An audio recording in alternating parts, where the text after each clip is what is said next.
শুভ সন্ধ্যা বন্ধুরা। আজকের সন্ধ্যায় বরাক উপত্যকা থেকে আসা কয়েকটি গুরুত্বপূর্ণ খবর হলো সমাপ্ত হলো পবিত্র দীপাবলি। দীপাবলির পরেও বিভিন্ন স্থানে স্থানে চলছে আতশবাজি বন্ধ করার জন্য প্রশাসন জোরালো আবেদন জানিয়েছিল।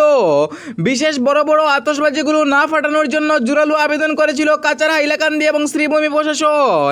কিন্তু প্রশাসন একে বুড়ো আঙ্গুল দেখিয়ে এবার আতশবাজিগুলো বড় বড় ফাটানো হয়েছে। তা নিয়ে বিভিন্ন স্থানে স্থানে পুলিশ প্রশাসন এখনো পর্যন্ত তাদেরকে গ্রেফতার করার জন্য নড়ে চড়ে বসেছে।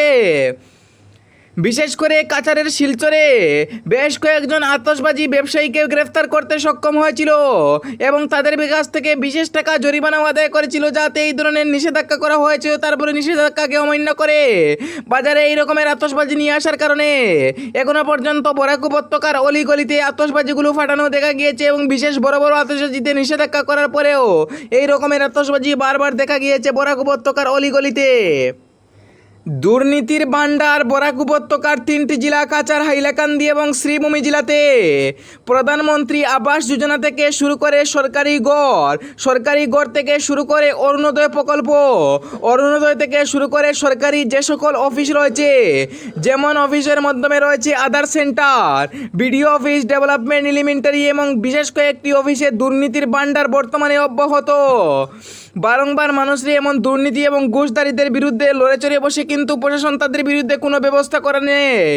আধার সেন্টারে বারবার এমন দুর্নীতির অভিযোগ উঠছে বরাক উপত্যকার 3টি জেলায়। বিশেষ করে শ্রীভূমি জেলায় বেশ কয়েকটি স্থানে এমন রকমের গুরুতর অনিয়মের অভিযোগ উঠছে। শ্রীভূমি জেলায় সবচাইতে বেশি আধার সেন্টারে দুর্নীতি হচ্ছে। একটি আধার সেন্টার হলো করিমগঞ্জ জেলার বদরপুর বাঙ্গাবাজারের আধার সেন্টারটি। সেখানে ব্লকে একটি আধার সেন্টার, ব্লকের 2টি আধার সেন্টার থেকে শুরু করে রেল স্টেশনের সামনে, বাঙ্গাবাজার রেল স্টেশনেরও সামনে একটি আধার সেন্টার রয়েছে। সেই আধার সেন্টারে ব্যাপক অনিয়মের অভিযোগ করছে বিমান দাস নামের একজন আধার কর্মী। সেই আধার কর্মী বারবার এমন গুরুতর অনিয়মের অভিযোগ উঠছে। আমাদের চ্যানেলের পক্ষ থেকে এই গুরুতর অনিয়মের ব্যক্তিকে বরখাস্ত করা হোক প্রশাসনের তরফ থেকে। বারবার ভিডিওটি শেয়ার করে দেন, তাতে এই প্রশাসনের কাছে এই ভিডিওটি পৌঁছে এবং বিমান দাসকে বরখাস্ত করা হোক। প্রধানমন্ত্রী জল জীবন মিশনেও বেশ কয়েছে দুর্নীতির অভিযোগ। ভারতবর্ষে কয়েক হাজার কোটি টাকা বরাদ্দ করলেও দুর্নীতি যেন থামার নামই নিচ্ছে না। ঘর ঘর জল অর্থাৎ জল জীবন মিশন শুরু করেছিলেন ভারতের প্রধানমন্ত্রী নরেন্দ্র মোদী, যখন তিনি 2014-তে প্রধানমন্ত্রীতে শপথ নিয়েছেন। তারপর থেকে জল জীবন মিশন শুরু, অর্থাৎ হার ঘর জল, প্রত্যেকটি ঘরে জল পৌঁছে দেওয়ার নামে ব্যাপক অনিয়মের অভিযোগ উঠছে।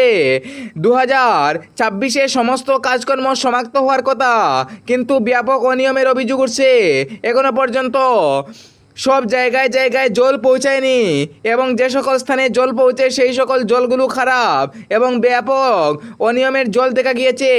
এবং এবার কয়েক হাজার কোটি টাকা কেলেঙ্কারি হয়েছে। এই কেলেঙ্কারিদের বিরুদ্ধে কড়া ব্যবস্থা করার সিদ্ধান্ত নিয়েছে ভারতের মোদী সরকার।